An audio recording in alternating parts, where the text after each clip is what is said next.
All right, here we go. So we got the measures of central tendency. That's what 12.2 is about. This is nice and easy, lemon squeezy, I promise you, because you've actually seen all this information before. Measures of central tendency, measures of central tendency is talking about the center of our data. That's what it means to be central. Okay? Tendency just means the trend. What is the trend of the center of the data? That's what we're talking about here. And we have three different ways we find the measures of central tendency. And they all begin with M. Now, what have you studied in the past? Three words that begin with M when you have a set of data. If you said mean, median, and mode, that's exactly what we're doing in here. There are going to be two other ideas that we add on to that, range and mid-range, but they're not hard to find. They're very, very easy. So what we want to be able to find when we talk about measures of central tendency is mean, median, and mode. And I'm going to show you how our calculator is going to help us out with that. Okay? So first things first, before we jump into mean, median, and mode, let's take a look at what they mean. So the first one we would talk about is the mean. So hopefully you remember that the mean means average. You want to average the data. And what that means to average the data, it means you're going to add up all the entries, all the data accounts, and once you add all that up, you're going to divide that number by how many entries there were. Okay? So if you collect 10 data entries, you're going to add all 10 of those ideas up, whatever they might be, and then divide that answer by 10. That's how you find the mean. Now, just so you know, since we are talking statistics, we call it the mean. It does have a symbol for it that looks like that. If you see an X with a bar over it, this is called X bar. Go figure. X bar means that you have found the mean. Okay? So you see an X with a bar over it, that means find the mean. Or if you have an X bar that's equal to a number, then that means that is the mean. Okay? So, X bar, mean, all mean the same thing. Add everything up and divide by however many entries there were. Median, what was that? If you said it is the middle entry, you are correct. And again, this is why I taught you how to put things in order, because in order to find the median, your numbers need to be in order from the smallest to the largest. And all you will do is work your way into the middle. Okay? Again, in the median, what happens if you get stuck between two numbers when you work your way into the middle? Absolutely correct. You're stuck between two numbers. You're going to add them up and divide by 2. You're going to average them. So if you are stuck between two numbers,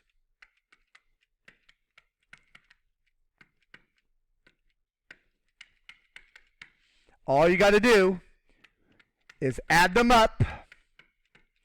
Take the 2 entries, add them up. Whoa, come back. And divide by 2, and that's your median. Mode. What is mode? Yes, mode. Another word that means mode is most. Most. So you look at your data and tell me the entry, or it could be the entries, there may be more than one, that occur the most. Okay? Which entry value happens the majority of the time? Again, it could be 1, or there could be more than 1. It is also possible to have no mode, and no mode happens if every entry occurs the same amount. If every entry only happens once, then there is no mode. If every entry happens twice, then there is no mode. Okay? We're looking for the entry or entries that happen the most. That's what mode meant. Again, another word for mode is most. Okay? Just so you know, median, I do abbreviate median, med, M-E-D, just so you know. Okay? All right. So then, as I said, these are our measures of central tendency, mean, median, and mode. But there will be two other measures that we talk about. They're called range and mid-range. But these three right here, the mean, the median, and the mode, that's the measures of central tendency. The other two talk about the dispersion of our data. How spread out is our data? Okay? So range is the first one we'll talk about, and it's very, very easy. The range, again, is to talk about the span of our data.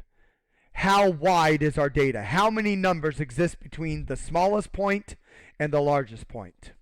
So in order to find the range, all you're going to do is take that largest entry value. What is our largest data value? What is our smallest data value? That's right here. And you subtract the two, and that's the range. So if your largest entry is 98, your smallest entry is 1, subtract those two numbers. 98 minus 1 is 97. That's the span of the data. It covers 97 numbers. Now, we may not have an entry for all of those, but that's the span of the data. It goes across 97 numbers. Okay?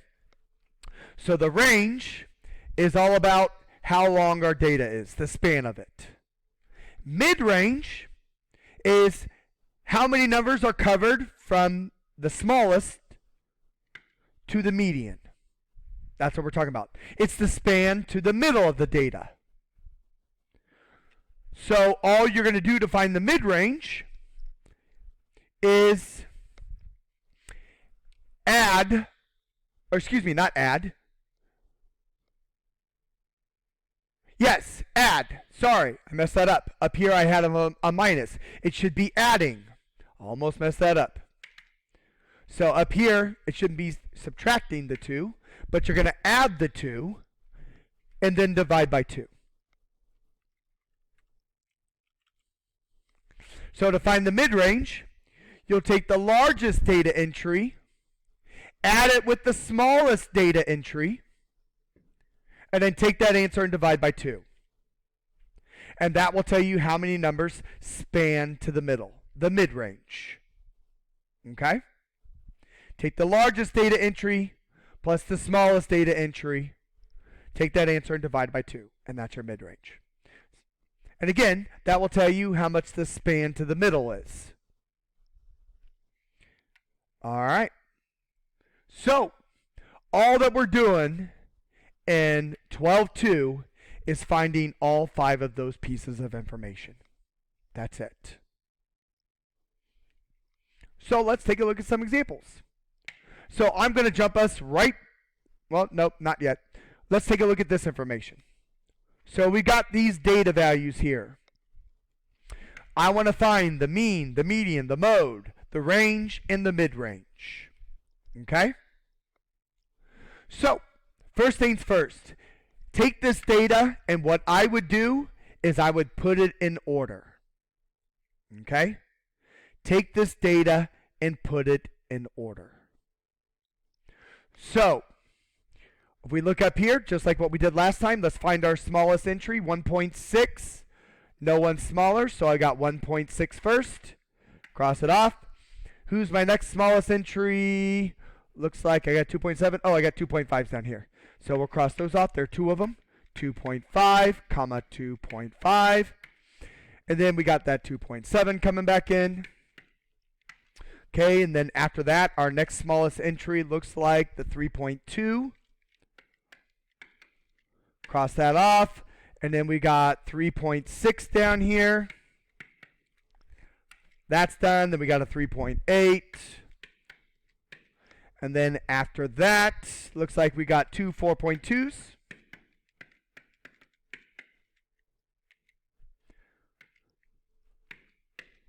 And then we got a 4.7 and a 5.0. So now that our data is in order from least to greatest, this makes this a whole heck of a lot easier kicking information out. So the first thing is the mean, or in other words, X bar. So what you want to do is, to find the mean, take all these numbers here, add them up, and then divide by however many there were. So there were 1, 2, 3, 4, 5, 6, 7, 8, 9, 10, 11. So there are 11 entries. Let's make sure that that matches what we had up here. 1, 2, 3, 4, 5, 6, 7, 8, 9, 10, 11. Good. So all you're going to do is add up all 11 of these numbers, take that answer, and then divide it by n, which is 11. So you add it all up, and then divide by 11. So let's do that real quick. Let's go to our calculator, and we have our first few numbers. Oh, I'm forgetting what I got. 1.6, and I got two 2.5s and a 2 and a 2.7. So 1.6 plus two 2.5s plus a 2.7. Okay, plus, what do we got next? We got a 3.2, a 3.6, and a 3.8. So plus, oops, too many pluses. 3.2 plus a 2.6 plus a 3.8. I think I said a 2.6. I'm in the 3.6 plus a 3.8. Okay, going back, looking at what I got. 4.2, 4.2, 4.7, 5.0. So plus 4.2 plus 4.2 plus 4.7 plus 5.0. So that should be all 11 numbers, and you can scroll back through and make sure that that is what you got, but it should be. So you hit enter, and that's what our top number is, 38. So the mean is equal to, x bar is equal to 38. That's what we get when we add all those numbers up, and now we need to divide that by 11. Your assignment will tell you where to round to if you have to. So we're going to take 38 divided by 11, and that gets us 3.45454545. It just keeps repeating and repeating and repeating. So if the assignment said round to the nearest hundredth, we would have hundredth would be 2 decimal places. So the 4 says, hey 5, stay the way you are. So 3.45 is our mean. And that's it. That's all you got to do. Add it all up and divide by however many entries there were. And there were 11. Median. Median means middle. Okay? And instead of writing that whole word out, I'm just going to call it med. Okay? So all we got to do is work towards the middle. And as I work towards the middle, I'm going to start crossing numbers off, because this guy and this guy will take each other out as I work towards the middle.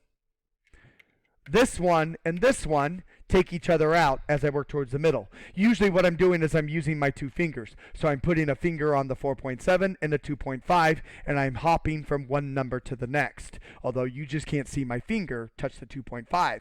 So as I jump to the next one, the 2.5 and the 4.2 match up, but we're not at the middle yet. And then I jump to the next one. So these two crossed each other out. Jump to the next one. The 4.2 and the 2.7 match up. So I cross those out. And now I'm jumping from the 4.2 to the 3.8. And the 2.7 jumps to the 3.2. So these two match each other up and cross out. And then finally, my fingers meet together right here at the 3.6. So that's your median. That's how you work.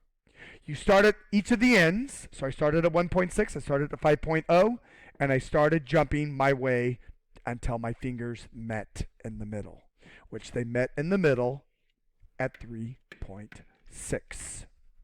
Okay? And that's the median. That's how it works. If my fingers would have been stuck between two numbers, that means like maybe I had, let's say I had a 3.7 in here. Then as I jumped from 3.2 and 3.8 in one, I would have been stuck at the 3.7, 3.6, because there's no number in the middle to jump to. So if I was stuck between these two, I would have added them together and then divided by 2. Okay? But we didn't have that problem, so let's not worry about that. You'll see that in the next one. We will be stuck between two numbers. All right, so there's the median. After that, we want to find the mode. So you look at your information. And again, this is where it helps to have everything in order from least to greatest. Move that out of the way. So we can look back at our numbers. Whoa, bring my numbers back up here. Let's move that out of the way. That guy. Go away. So there's our data entries again.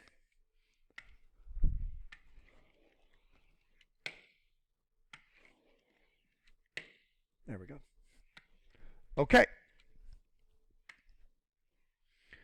So when we look up here, what occurs the most? Well,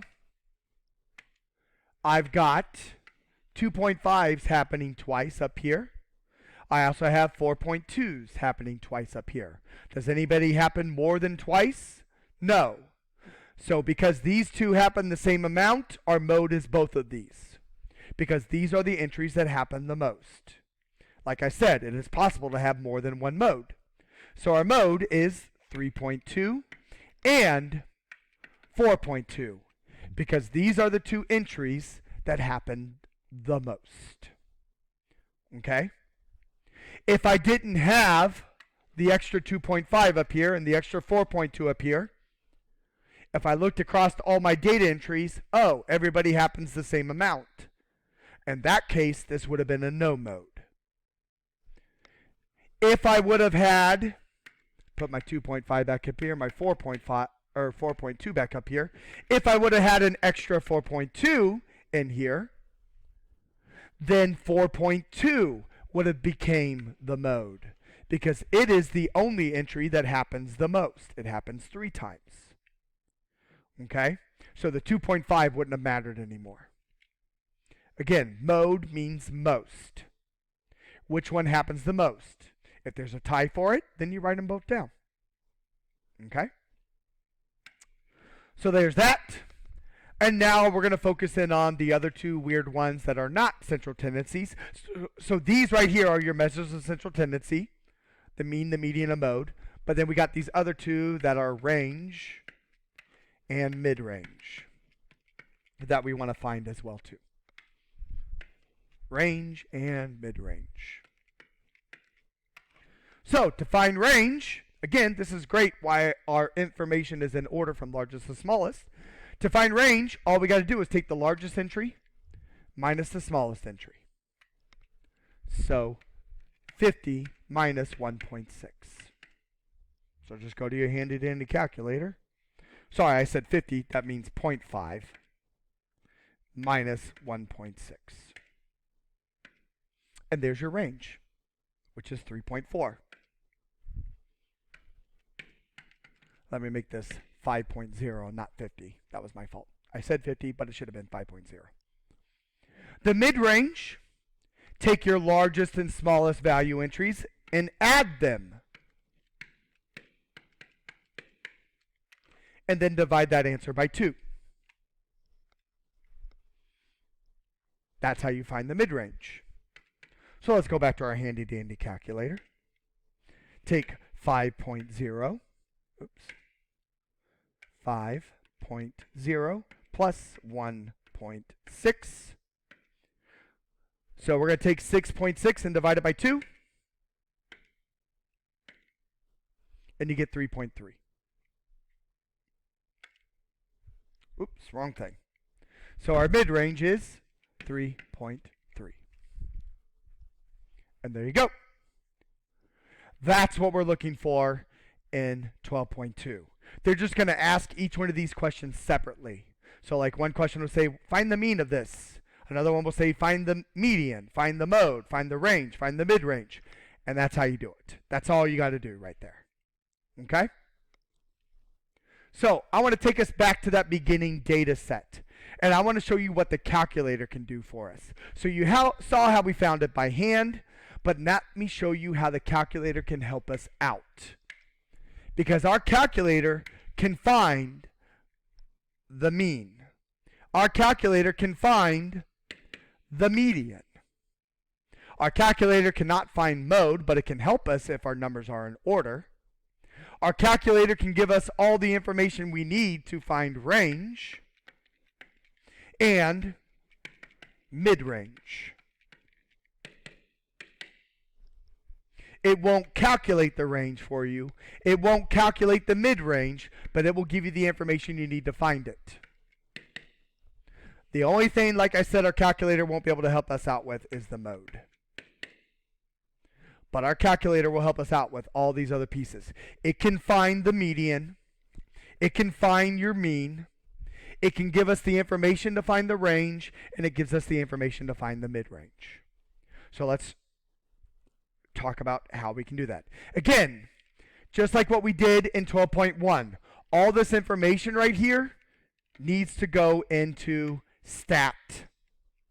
So you click stat, you go under edit, and you put all that information in there. So I already have it programmed in. So you put all 24 of those numbers in. And again, it doesn't matter if they're in order or not, because remember, if you hit stat and do sort A, that will list your information in order. But technically for all this, you don't even have to have it in order. Because like I said, our calculator will do a lot of the calculations for us. The only thing it won't do for us is mode. Okay? So once all of your information is in list 1, whether it's in order or not, it doesn't matter. Once all of your information is in list 1, here's how you're going to get to all that information that I just talked about, where it will tell you the mean, the median. It will give the information for the range and the mid-range. Again, it just will not tell you the mode. You'll have to figure that one out. So if you click on stat and you go right next door to calculate, so scroll over 1, what you want to perform is a one variable statistic right there at the top. This is what we want to perform, a one variable statistic. This will tell us the mean, the median, the information for the range, and the information for the mid-range. So perform a one variable statistic, hit enter, and then all you're going to do is just hit enter all the way down. Don't change anything on the screen, because our list should be in L1. All of our information should be in L1. We just want it to calculate. So hit enter, enter, and enter one more time, and there's all of our information. Notice you got a little arrow down here. Pay attention to that, because that means that there is more information. You're not looking. You just have to scroll down to get to it. So you scroll up, you scroll down to get all this information. Okay? So let's take a look at what we got here. And this is going to be an important screen coming up for when we talk in 12.3. Notice, oh look right here, X bar. There's the mean of that data. If I were to add all 24 of those entries up and divide by 24, notice my N right here is 24. That's how many entries we had. If I was to add all those up and divide by 24, that's the answer we would get. The other cool part, you didn't see this before, but right here, this giant E right there stands for sigma, and that sigma means that we add up all the entries. So if I was to add up all those 24 entries, that would actually be the top number. So pretty cool. It tells you the mean, and it tells you what happens if I add up all the numbers. If I take 0 plus 0 plus 0 plus 0 plus 0 plus 1 plus 1 plus 1 plus 2 plus 2, and so on and so forth. Add all those up, you end up with 625. And if you take the 625 divided by 24, you get that number right there. So right here is our mean, and we didn't have to do anything. All we had to do was put the numbers in the calculator. Cool. So our mean, if we round it to the nearest tenth, which would be one decimal place, would be 26.0, because the 4 says, hey, 0, stay. So 26.0 is our mean. The median, if you look back at this screen and we scroll down, anything look familiar? Right here. This is why I was highlighting that abbreviation earlier. The median is right here. This is your median. If I worked my way into the middle of that, I would actually, if I worked my way to the middle of that, I would get 3. Because you would actually be stuck between two numbers. I'll show you that here in a minute. So the median, based off of what our calculator is telling us, should be 3. Again, as we work our way in the middle, the 230 and the 0 match up. And then I keep jumping as I move along. Okay? So from the 0 up here and the 230, I jump in 1. So now I'm at 216 and the 0. And then I jump again. So I'm at 0 and 80. Cross those off. And then I jump again. I'm at 0 and 45. And I keep jumping. So now I'm at this guy and 10. And I jump again. And now I'm at 7 and 0. And then I jump again. And now I'm at 1 and 6. And then I jump again. I'm at 1 and 5. And then I jump again. 1 and 5. And then I jump again. 2 and 5. And then I jump again. 2 and 3. And then I jump. And now I'm stuck between these two. Like I told you, I said I'd show you one where you got stuck. And now I'm stuck between those two. That's the middle. And again, when you get stuck, all you got to do is add them and then divide by 2. And 3 plus 3 is 6. 6 divided by 2, 3. See, it works. Again, as you're working your way to the middle, you will either land on one number, like what we saw with the decimals. We landed on one number. It was I believe it was the 3.2, right? It was the 3.6. We landed on this one, dead center. But in this case, we landed on two numbers, the 3 and the 3. And again, our calculator just verified that for us. Oh, look, the median was 3. Your calculator gives you the information for the range and the mid-range. It's right here. Max X means this is your highest entry. Min X means this is your lowest entry. It doesn't find the range for you, but it gives you the values that you need in order to find it. So in order to find my range, I need to take 230 minus 0. And what is 230 minus 0? 230. That's my range. Because 230 minus 0 is 230. To find the mid-range, I'm going to take these two entries, 230 and 0, and add them, and then divide by 2. And that will be my mid-range. So 230 plus 0 is 230. Divided by 2 gives me 115. So the mid-range is 115. That's what it takes to get to the middle of my data. Okay? Any questions? If you have them, email me them. But the last thing that we didn't do, because again, our calculator will not find this, is the mode. So our calculator will help us out with everything that's up here, but the mode it cannot. So this is where if you actually went into your calculator and put your data in order, this will help you a little bit more. So stat, as long as you have sorted it ascending, all you got to do is go in and look. So here's my data. I notice that zeros happen 6 times. So right now 0 is my mode. Let's see if anybody matches it or is better. So I scroll down. My 1s happen 3, so that's no good. My 2s happen 2 times. My 3s happen 3 times. My 5s happen 3 times. No one has beaten 6 yet. 6 only happens once. 7 once. 10 once. 45 once. 80 once. 216 once. 230 once. So that means in the end, my mode is 0 because 0 happens 6 times. So it won't tell you the mode, but if you have your numbers in order, you can easily see your mode from there. And there you go. Oh, the mode is not 6. I'm sorry. The mode was who happened the most. 0, because it happened 6 times. So there's our information that we had from 12.1 with mean, median, and mode, range, and mid-range. And that's it. That's all 12.2 is about. Have fun.